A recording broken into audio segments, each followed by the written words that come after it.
1966. I bring to you a message of truth and freedom, for it is only the truth that can set us free from the bondages of war and propaganda, which we confuse as history. My name is Colonel Emmanuel Wosi. I am 80 years old. It is time to be bold. I am too old to lie. I am not afraid to die. It is time to tell you why we had to try. I am the last of the original coup plotters of January 15, 1966 with Major Chukwuma Kaduna Nzogu. I knew Nzogu well. We went to school together. We trained together. We trained at Sandhurst Military Academy, UK. We lived together. Nzogu was our first head of military intelligence and uncovered terrible plans to wreak havoc across the country. We organized a group of progressive military officers to carry out a coup on 15 January 1966. Okay, guys, we are back in this live broadcast. I decided to come, live at this hour because I have not been free. I was very, very busy today. So since morning, I managed to post one time. So I think it's very, very important that we spend some time this hour. So guys, as you are joining me in the live broadcast, I expect you to like the video, comment, tell me where you're watching from. We are not going to waste much time, so we will be, we'll try our best to see how many minutes. If you can touch everything that you're supposed to touch, that would be amazing. That would be good. But it depends on the, how the spirit leads, because we're going to analyze what this our father, our brother, uncle, late Colonel Emmanuel Wosi, that is the voice that you just heard now, is part of the video that he, one of the video that he made before he passed on. So one thing about this video is that what he said here that lead to that coup, the coup that he's part of people that organize that coup to make sure that there is coup Nigeria, because from the time Nigerian was formed, even before the independence, Igbo people have been in front line. They have been the one doing everything to make sure that the country works. Why do I say so? When before the independence, it was Zeke that was pushing that he wants everybody to have this kind of imaginary countries that is so big, and he was kind of should I say Pan-Africanism, because he want to bring everybody together. He wants everybody to be in the same country. Zeke was the one pushing hard to bring the country together. Even the so-called Northerners that are claiming that Nigeria belongs to them, it was Zeke that suggested that they should propose or delay the date of independence, to make sure that Northerners have their own leaders, people that are educated and all that. What this Papa said here will shock you, because the same thing that pushed them to plan or plot that coup is still happening today. Dana, thank you so much for your comments. I really appreciate your time in this live broadcast. You are the first commentator always. Thank you. Yes, we have not heard from Armstrong for this now. I hope he's fine. Excuse me.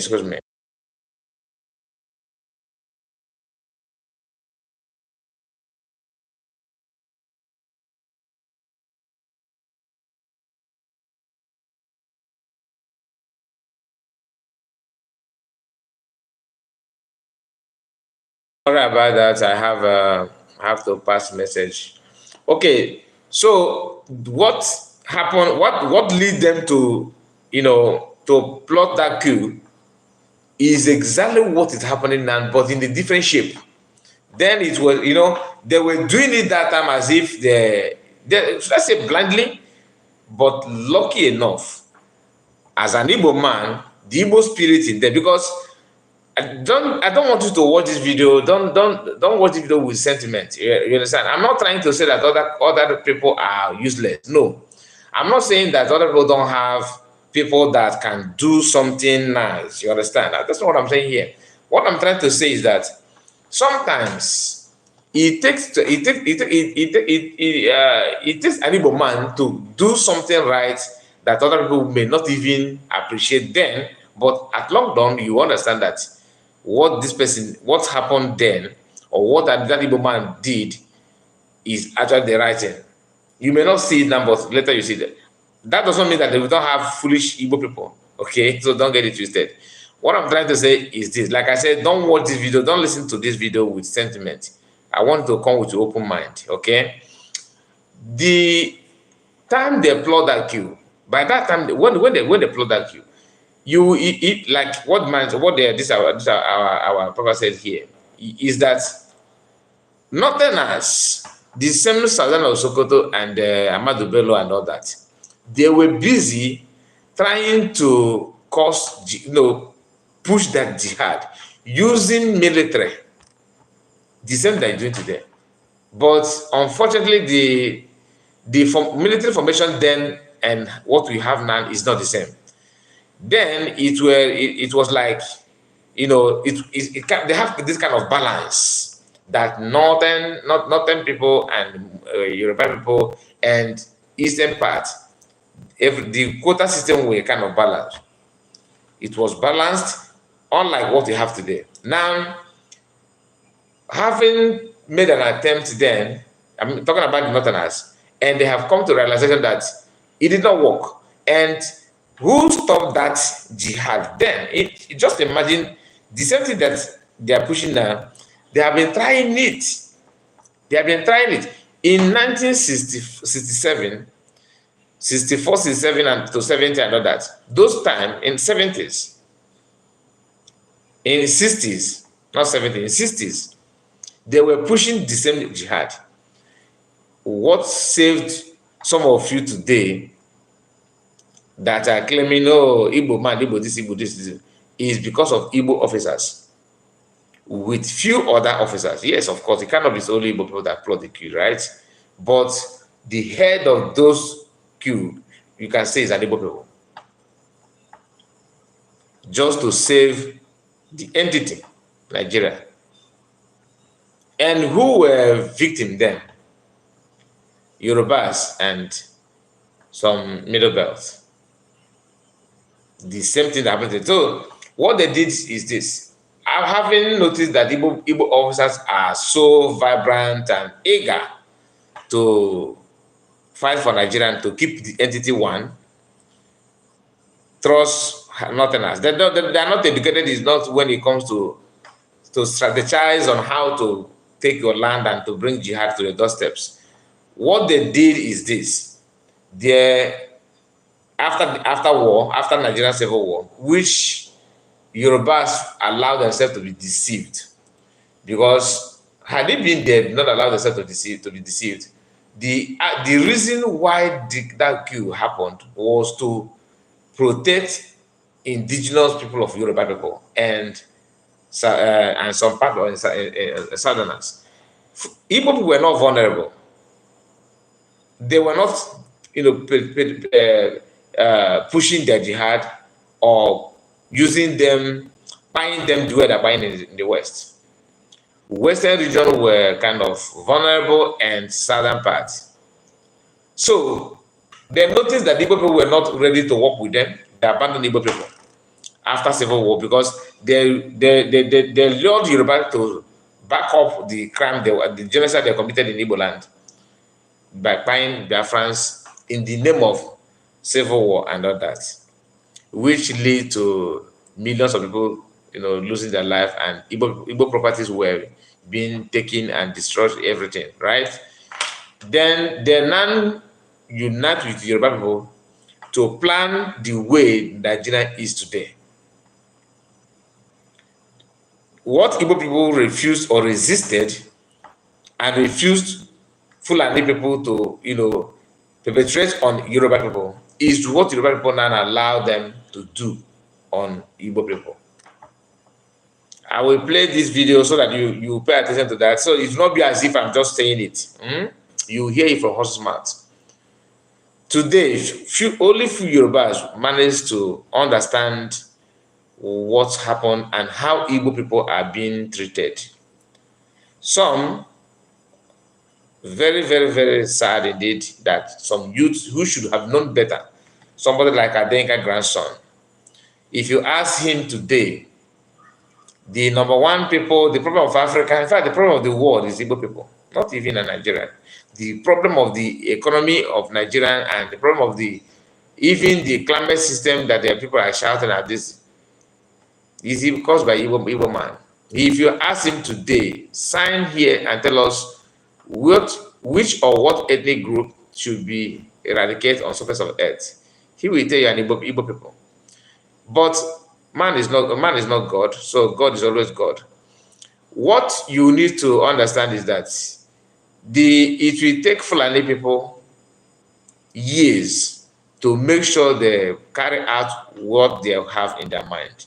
And without people with logical thinking, people with, people that are steadfast in terms of decision making, people that are ready to understand, to analyze what they're intending to do, whether now and future, to stop them by any means necessary. If not, you can make a wrong decision now, thinking that you are building that your country, and then you use that your error against you in the future. That's what is happening now. After Yoruba people, and why I'm mentioning Yoruba people, they are one of the major ethnic group in Nigeria. All right. So if you hear me talking about Yoruba people, I'm not here to attack Yorubas. No. I'm here to trying to let you know that even some of Igbo people are still committing the same mistake that Yoruba have done in the past that lead these people, that push jihad more now. Because today, as we're talking, the military of the Nigerian military, unlike then, when this our father happened to be one of the, he was a colonel in Nigerian army, and then they still have this kind of balance and sensible people are still in the army. That was why they were able to move to stop. Imagine what they call corruption then to compare what they call what is the corruption in the system today. How many Nigerian army can summon that courage to resist cabals? What is happening now can never happen by the time of these people, because they were trained to be upright. They were trained just like normal, how other countries military behave. Now what you have is kind of cultist, gangsterism, terrorism. That is what you see, what the activities and what they're doing in Nigeria. That is what they are portrayed to the public. And what this our father said again that will interest you is that not everybody understands the aim and reason why they choose to plot that coup that lead to civil war and all that. Although you are just like you are trying to separate two fights. People are fighting, you want to separate them, you want to assist. Then the two people turn against you. And they start telling you that you book. Now, even if they want to, let's assume that they are not happy the way the coup happened, but the agenda of that coup is to stop the destruction and the terrorism attack. Then, using military to perpetrate all those evil on ordinary civilians, especially from the West. Now, they have succeeded in changing the foundation and the ideology of normal country, like normal formation of military. There is no longer functioning in Nigeria. Yeah, some of them will say, but you can still pick form and join army. You are picking form, joining army. What they're using that army now. They have two army in a country. The same equipment you have is what they're giving to terrorists. The same training that you are having is what federal government are giving to terrorists. So what is the point? When an army chief or a general or a colonel is one training terrorists, and you are a recruited just an army officer. You are there, just move, you move, shoot, you shoot, march, you march, stop, you stop. You don't have any choice. You can't make decision on your own. But those so-called leaders are busy using you to perpetrate evil. What do you think will be the outcome? Don't you think that if as you are doing that, you are actually giving the second military, what I mean by second military, I'm talking about the another group of military have formed, naming them bandits and all that. Sometimes, every now and then, they will tell you this one is recruited. They will come and study how to operate, how the military knowledge inside the continent. They will sit the camp again and go back. Why? We have seen a video of one of them, some of them, not even one of them, saying that it is very, very harsh, hard to be a Nigerian army, that he preferred life in Boko Haram than a Nigerian army. Then you ask yourself, who is making the life of Boko Haram to be more nice than life of Nigerian army? Because it's a government-sponsored agent. They are molding these people just to attack the so-called official army of the country. So you that don't understand, you don't know the beginning of the problem, you don't know where it's going, you don't even know the agenda. All you know is that normally that as a citizen of the country, you can pick form, you want jump fence, you jump, carry woods, you carry, you make training, you jump, you do exercise and all that. You think that this is a way to live. Okay, you are not fit to join army, right? You forgot that these people have another army that are more deadly. They are giving them, enough training. They have a very big, sophisticated weapon to engage you and tie you for just fun. And your so-called commanders in the country's army and all that, they don't like you. They are having meeting the same ideology with those ones that they are invisible in the bush. So when you pick up the form and you start training, who is training you? The person training you may not be even giving you enough training that you deserve. Because the real training they want, the real army force that they have is in the bush. They use you to do camouflage. And your society, your people believe that they have this kind of vibrant soldier in an army that will come back and defend them without knowing that the training they're giving to you is not even enough. So they know that you are the hope of ordinary people from your side. So whenever they want to buy your people, they will first of all buy you. How? They will push you to engage the so-called bandits or terrorism in the bush. They will not push you to go there and engage them. They will step back and give a phone call to tell them where you are going. They know your movement, everything they know. So they will tell them, so people are coming, lay ambush. They will just buy you for fun. Very, very calm operation, and nobody. The only thing you say, the Nigerian troop lost so people in so place. They will bring your body. In some cases, if your body is being packed, if you are lucky, they will now come out and lay the gasket and bring and put it on top of the gasket. Before you know it, they bury all of them in mass burial. Okay, and that's the end. Your people will have lost one garant person that would have ordinarily, even it is better for you to be a vigilante in your village, in your own region, than to join. Because one, nobody will tell the terrorists where you are moving and when you are coming back. But this one, you are just like a chicken in the house. All right. You in the morning you keep moving around picking food. Just like normal chicken, chicken life. Picking food. Then on the day of Christmas Eve, they will catch you. You understand? Because you are meant they will use it for celebration. They own you. They are paying you salary for you. They know when you are eating food. They know what will happen to you next. In fact, they are just like your God. Because how foolish the Southerners are.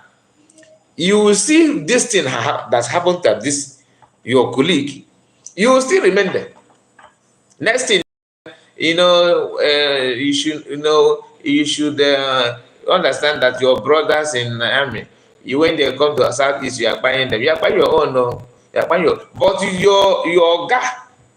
your God that is sending you to those other peaceful places, They will tell you, okay, you are going to exercise a crocodile. We are going to carry crocodile or crocodile smile or crocodile tears. The other one is a python dance. They will be doing this exercise, just crazy exercise, just to trigger anger in the minds of ordinary people or youth in the so-called the country Nigeria. And once you go there, if they buy you, they will say your people buy you. Why is it that they don't mobilize you to conduct exercise in the forest where these spacemen are destroying agriculture? Imagine a country, a government that is championing people to destroy farms, that even help the growth of the economy. Farmers, countries of the world, other countries of the world are giving free money to farmers to farm more, just to encourage them to go and farm. But this one, you will use your money. In some cases you rent land, okay, you build your own, you anything just for you, not even for you to, you're not trying to feed yourself, you're trying to feed others and make little money in return. How many farmers in Nigeria have private tractor that you can use to cultivate? You have this, you have everything, no electricity, no good road, not even a well-organized market system that you can export your crops to growth, to help even the so-called GDP of the country. Nothing. Instead, they will look for one alhaji. They will centralize everything on him, give him federal government loan. That big one that had that kind of money that sound in B, they will give it to that person. And other petty other farmers, you're on your own. You are on your own. They will send the cows to go and destroy that. That is the mentality of jihad. And there is no country in the world, even the so-called Arab world, are afraid of country that is called Muslim countries. They are still fighting against their own brothers in the same region that have this ideology of jihadist. So you that don't even know how to pray morning prayer in Islam, you don't even know what is haram. Haram is like, is it haram, right? I hope I pronounce it very well.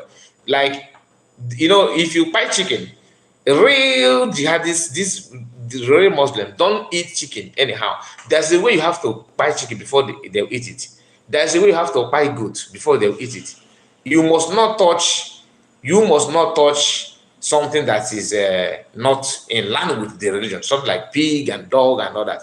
All those animals, you must distance yourself from that. Some of them don't talk to you or drink water from your hand or eat what you cook because of that. They're not that they have seen you, they suspected that you may be eating pig, and that's a problem. So you, as a Christian that don't even know this don't have this basic knowledge about Islam, they are seeing the way they are seeing their chicken is the same way they're seeing you. When they're cutting beef meat for suya, that's the way that's what they are. If not, tell me, in this 21st century, somebody on camera, okay, publicly declare that wife of a president of the country where he resides should be fired because that woman is what? She, in his own words, he called their first lady, Tinubu's wife, infidel. No arrest, no query, no interrogation, nothing. It is normal. That is to tell you that the jihad is very, very, very on. Very, very, very on. And now you ask yourself, this our father here, that I will on this video very soon, is 80 years. He made the video 2019. Then he said, I am 80 years old. I am too old to lie. Let me say the truth. And he narrated the whole thing. What was happening during his own youthful age when he was in the army, very vibrant soldier and all that. He spent his time just in a few minutes video. What he said, you may listen, you may just play it and just say a normal thing and go. But if you dare pay attention to every word that comes out from his mouth, compare it to what is happening now, you have no choice than to believe that the aim of Nigerian today, in fact, the only reason why the Northerners are still in Nigeria is because they want to bring this jihad to Atlantic Ocean, which that brings me to what preaching of Martin Nnamdi Kanu have been saying this from time immemorial, from get-go. He has been saying it and saying that the agenda is to bring Quran to the Atlantic Ocean, which is, this when you hear Calabasi Port, Warisi Port, they want to bring it there, meaning they will run you over, you in Enugu, because you have to pass those areas before you get to Calabar and all that, right? That is end. They will bring it there. It will not end there. They will also cross and go, because the agenda is that everywhere in the world they want to conquer this. Do you know this is not about Fulani? See, let me tell you, this is not Fulani have their own nomadic life before they become Islam. From the creation of the world, when the Fulani begin to live in this surface of earth, they are known for nomadic life. That is why they were so easy. They can easily blend with Islam, with that kind of mentality of Islam that says jihad must reign. Now, when they welcome Islam in their midst, what do? They mold it together with their natural nomadic life. Okay, it becomes more deadly, because jihad and nomadic life have something in common. What is that? No education, civilization. They always want to move like animal. Just go anywhere, wherever you see it belongs to you. Anywhere you go, it belongs to you. Just live. Nothing more. And Fulani people have another thing in them. They have natural, I'm telling you what they have with that before Islam, before they become Islam. One thing, another they have is revenge, spirit of revenge. And that is what jihad is all about. Revenge.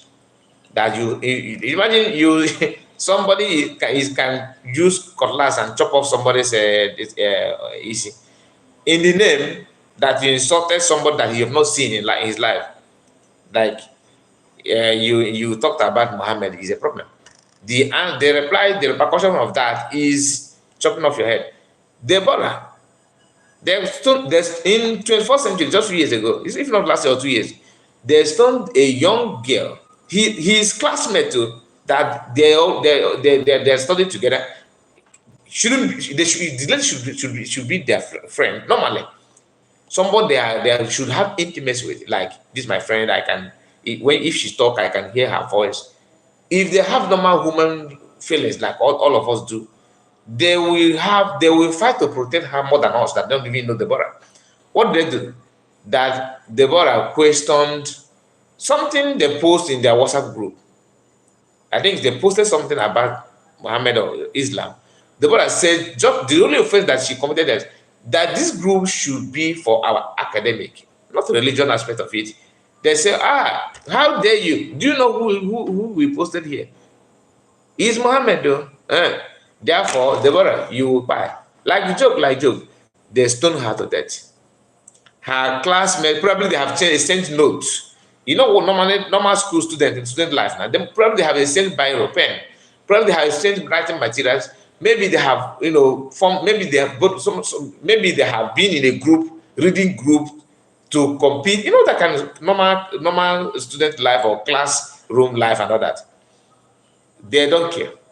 The same Deborah's friends, the same Deborah's classmates, these are youth, not an adult, children, stone her to death with some adults. Stoned her to death. There's no war, no crisis. Even the person they buy him of Deborah for his sake, none of them have seen the person. They have not listened to his voice, but they have listened to Deborah's voice. Deborah should be more closer to them than the so-called man that made it to fight Deborah. This happened in the 21st century. Now, some of us that lives in the country that are claiming that Nigerian is work. We need to put somebody there. We need to elect someone that will make this country to work. But they have not tell us who are we going to put in that place that will make this that ideology to change. That's the mentality of them stoning somebody to buy that person. Who will be the Nigerian president that will be able to change that ideology? And remember, this ideology have been there before this Biafran-Nigerian civil war.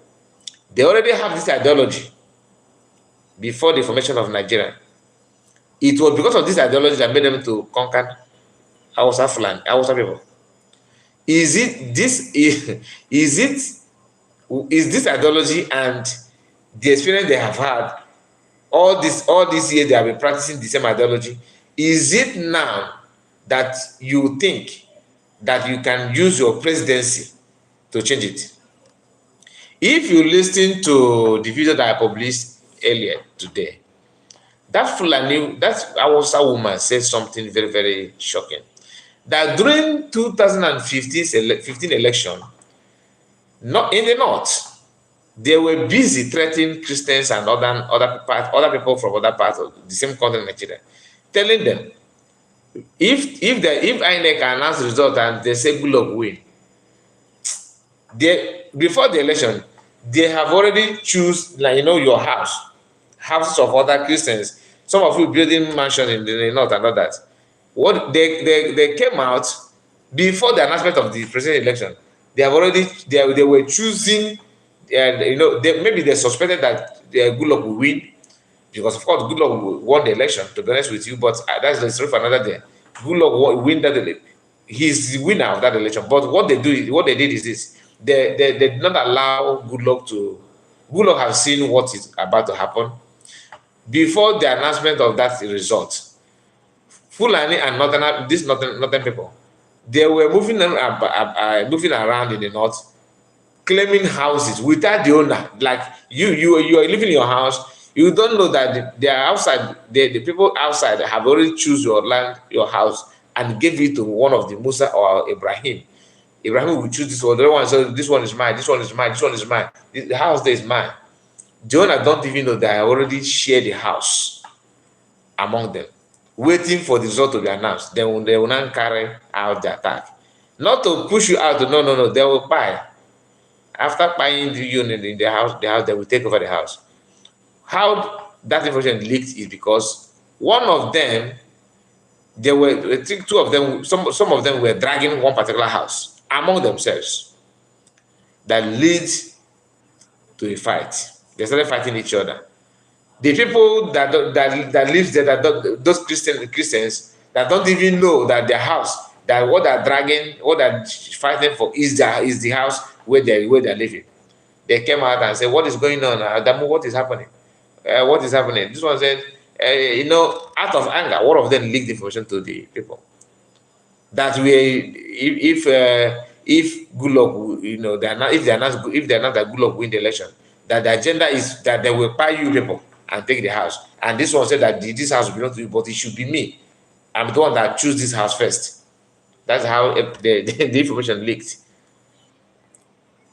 So this ideology, is it what you think that somebody becoming president will all of a sudden change it?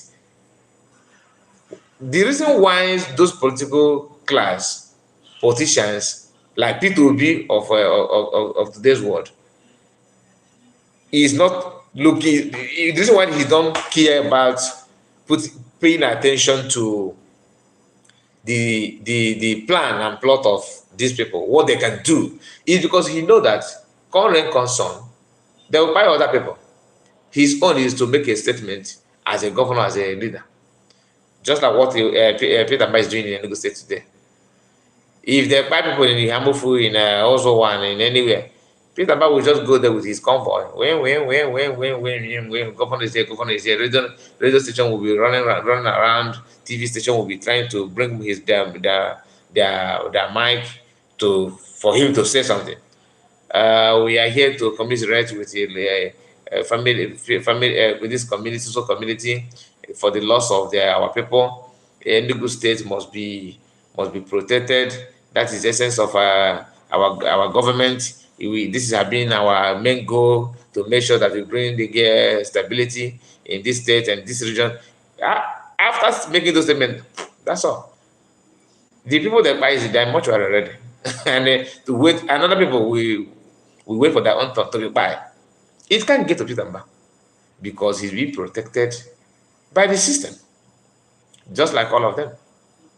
If you dare to confront them, the same thing will done. And no, don't do that, because you are trying to put my second tenor in jeopardy.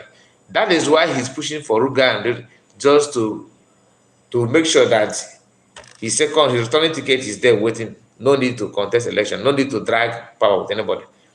He will spend this 4 years to please the Northerners for him to become governor for second time. Without minding, he's a Christian, no? Don't get it twisted. He's a Christian.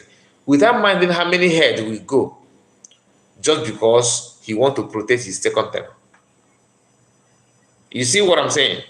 Now let us go to the broadcast, not broadcast, the video of this our father. Let me flip the camera so that you can see his face. Okay. This is one of the key men that served Nigerian with honor, but thank God he ended it with Biafra, because the whole thing is not what they bargained for. To stop a jihad and bring sanity to went to school together. We trained together. We trained at Sandhurst Military Academy, UK. We lived together. Nzogu was our first head of military intelligence and uncovered terrible plans to wreak havoc across the country. We organized a group of progressive military officers to carry out a coup on 15 January 1966 to stop a jihad and bring sanity to Nigeria, steeped in nepotism, corruption, and mass murders. The government of Tafawa Balewa, controlled by the premier of northern Nigeria, Ahmadu Bello, were using us in the army to repress the Middle Belt and Western Nigeria. Houses and cars were burnt, thousands were killed. There were 9 of us that planned the January 15th revolution. Majors Nzogu, Anuforo, Ifajuna, Ademoyega, Chukwuka, Okafo, Onwatuegu, and Obienu, and myself. However, 4 of us started it. Major Ifajuna and Major Ademoyega in the south, and Major Nzogu and myself in the north. We then united as a single revolution. I am the last of the 4 original revolutionaries. None published the complete truth. Only me, Colonel Emmanuel Wosi, is alive today to tell the final truth, so that the lies will not triumph forever. They used us to repress the Middle Belt and the Yorubas. When we saw genocide... Did you hear that? They used us to oppress the Middle Belt and the Yorubas. They used us to oppress the Middle Belt and Yorubas. Just pay attention from here, because it is good. It sounds nice when you hear this Papa, talking. His English is very, very polished, and then he's aware of the the work of Fulani, the agenda, what they really want to do, what they want to achieve, and using military, the command and control. But the agenda is something that will shock you. We began to disobey orders and swore to stop them. For instance, Major Chris Onoforo refused to release mass murderers caught with weapons and was court-martialed. He was replaced by Major Hassan Katsina, a northern Muslim willing to act. I was in Abeokuta, but refused to repress Yorubas. Instead, I opened our barracks as a safe place for them to run to. They told many lies about the January 15 boys to justify their genocide. They told many lies about the coup and just to justify their, genocide. Not only in civil, you see, after the coup, what happened again? They started buying Igbos in the north. They're buying so many people. I was told that they pack bodies from north. Once they load bodies of Biafrans, Igbos in a 911, they will come to Enugu and offload it and go back again to break, just like bag of rice. So you go there and select your own relatives. You understand? That was what they did before Civil War. So that wasn't enough. It was not enough. They used that to share their anger. I remember these Igbo people that organized this thing with other people, their agenda is they did it for other people, not even for an Igbo people. Igbos were not even threatened. That angered the Northerners, and the Yorubas decided to ignore the motive and agendas, the reason why they did what they did. Had it been that they allowed the Fulani people to, continue what they were doing in the Yoruba land, by now, Yoruba would have been a forgotten place like a Hausa land. But the danger, I'm not blaming these Igbo officers and few other officers from other tribe. I don't blame them. Because if you allow them to continue to succeed in taking a Yoruba land the way they wanted, they will have the number, the landmark to also run you over from your own side.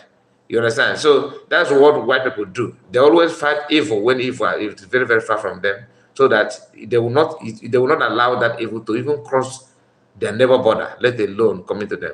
If you want to live long, that's the best way to do. Don't wait until problem begin to knock on your door before you can start act.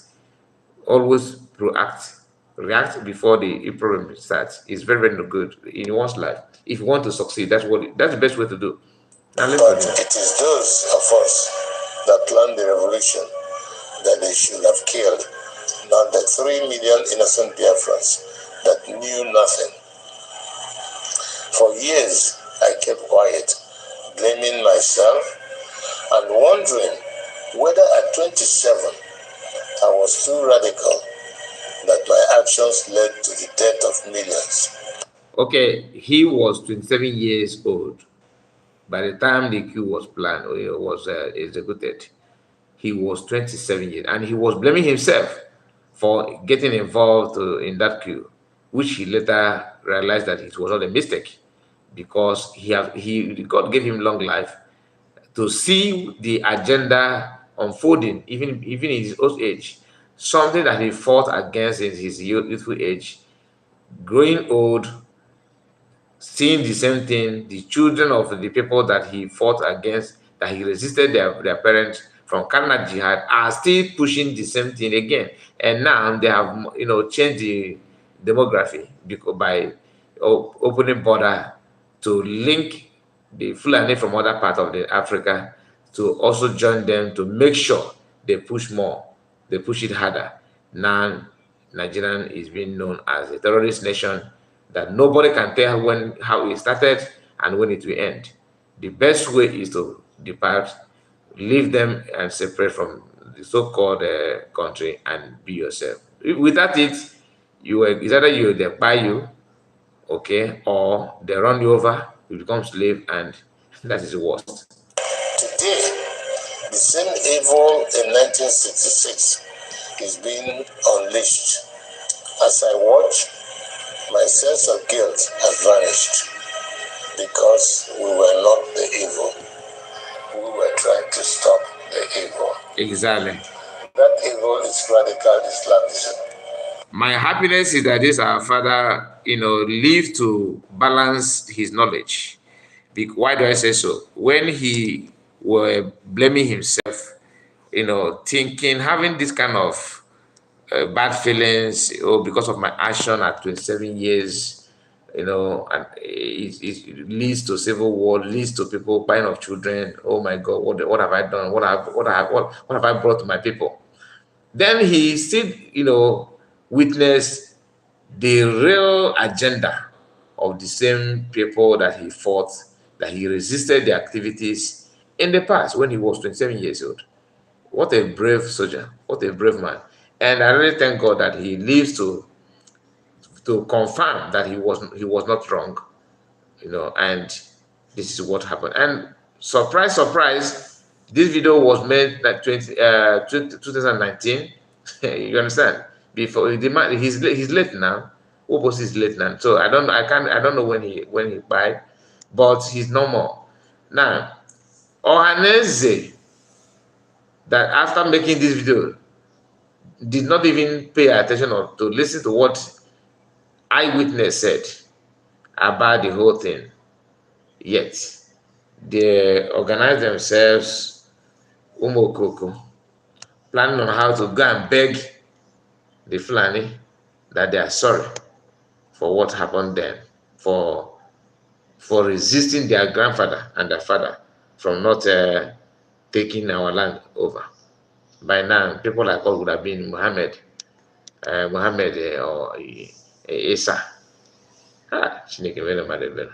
I have decided to speak out and warn the world of the impending disaster if we do not stop it.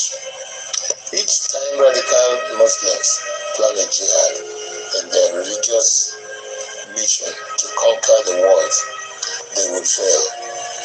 But in the attempt, thousands and even millions will die.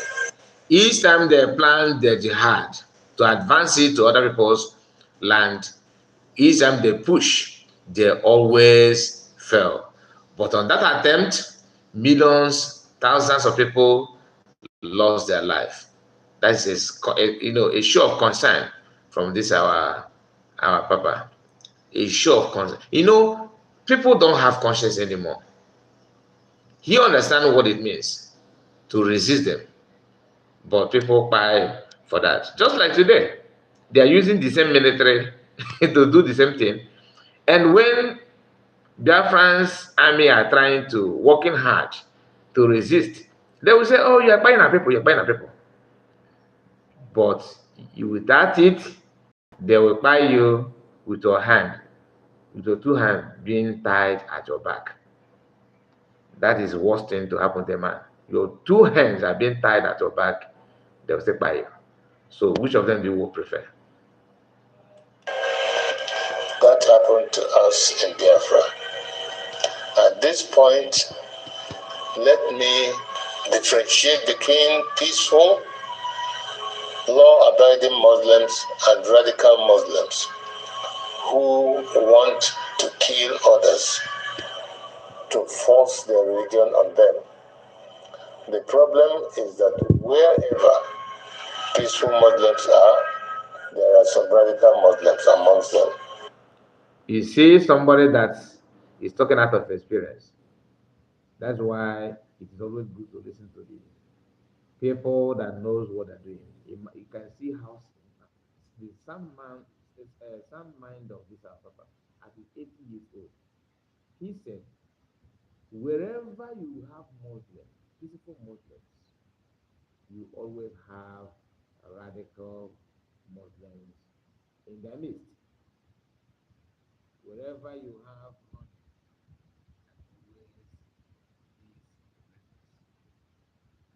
you cannot have this one like one of the gentlemen said, that you cannot like hard women and hate straight man. You must love and fall in love with one of them. You love a woman, like thick woman, woman that have have a front, have back, have everything, right? You must also fall in love with sex man.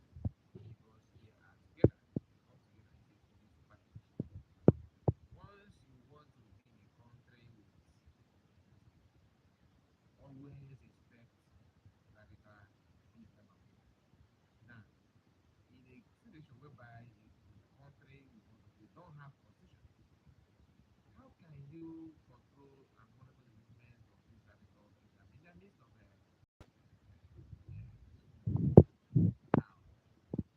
The only country that have strong constitution that the constitution means free control and manage radical and in Indonesia, Philippines, Malaysia, even in South, those countries where you have those Muslims, understand, you still have radical Islamism. They always have a way to monitor and control that things. Constitution, the constitution stands first before you. Otherwise, like some of the countries that just have different multiple religions in the list. But what impose strong is the constitution. But in the case of Nigeria, what they hold strong is ethnicity, tribalism, favoritism, nepotism. These are what they hold strong. Now they will now create it with ideology of radical jihad. Let's continue. That is why they began a jihad in 1966. That is why we had to stop it. That is why they killed millions of our people. That is why we declared Biafra. Because we are a peaceful people and oil and water can never mix. At all. My story is a warning to Nigerians. Okay. For years, I was prevented from speaking the truth by exile, prison, harassment, poverty, surveillance, and death threats held over many of the actors like Ojukwu, Zik, Awolowo, Ibian, and the January 15 boys that survived. But as I watch today, many of the events that led to the revolution are happening again, like Boko Haram, Fulani militia, Niger Delta militants, Shiites, IPOB, and mass murders. Some people think we acted wrongly in carrying out the January 15th revolution, but they may not be fully aware of the realities then. We were trained by the British to be patriotic, to give the ultimate sacrifice for Nigeria, and to stop anyone acting against the nation. Instead of our leaders using us to defend Nigeria, they were using us to suppress the citizens. You see? We decided to arrest them for their atrocities because no one was to act. Not Zik, the president, who was powerless, not Ironsi, the head of state of the army, who was a conservative. There were many reasons why we had to act. One, to stop the killings in Yoruba land and the Middle Belt by NPC, the ruling party. Two. Please pay attention to the number that he just mentioned here. But I will take it back a bit. Pay very good attention. If you are not be paying attention, I want to pay attention here. In fact, this is the reason why. Here is the reason why we are reacting to this video. This short place that you're about to hear now. Just please pay attention. Who was powerless, not Ironsi, the head of state of the army, who was a conservative. There were many reasons why we had to act. One, to stop the killings in Yoruba land. To stop the killings in Yoruba land. That's number one. That one of the reasons why they carried out the coup. to stop the killing in Yoruba land. That's number one. And the Middle Belt And the Middle by Belt. NPC, the ruling party. Okay. 2, to stop the invasion of Yoruba land on 17 January 1966. 3, Okay. to correct the massive rigging of the 1964 elections. Always rigging. Always. 4, to free Awolowo from prison and make him the prime minister. 5, to stop the terrible corruption, nepotism, and regionalism of the NPC. What they call terrible corruption is just a baby corruption to compare what is happening now. But let's continue. Ruling party. 5, to stop Ahmadu Bello's planned jihad. It was good that we acted to save the Yoruba and the Middle Belt people, and we thought that was enough to stop the jihad. We could not foresee that they would massively attack innocent Igbos. Blame those who decided to massacre our people for their evil. Today, we are fighting Buhari. He is killing Shiite Muslims and IPOB members. With the benefit of hindsight, we can see other ways of dealing with such evil. But for us in 1966, we just wanted to save the people from massacre. Okay.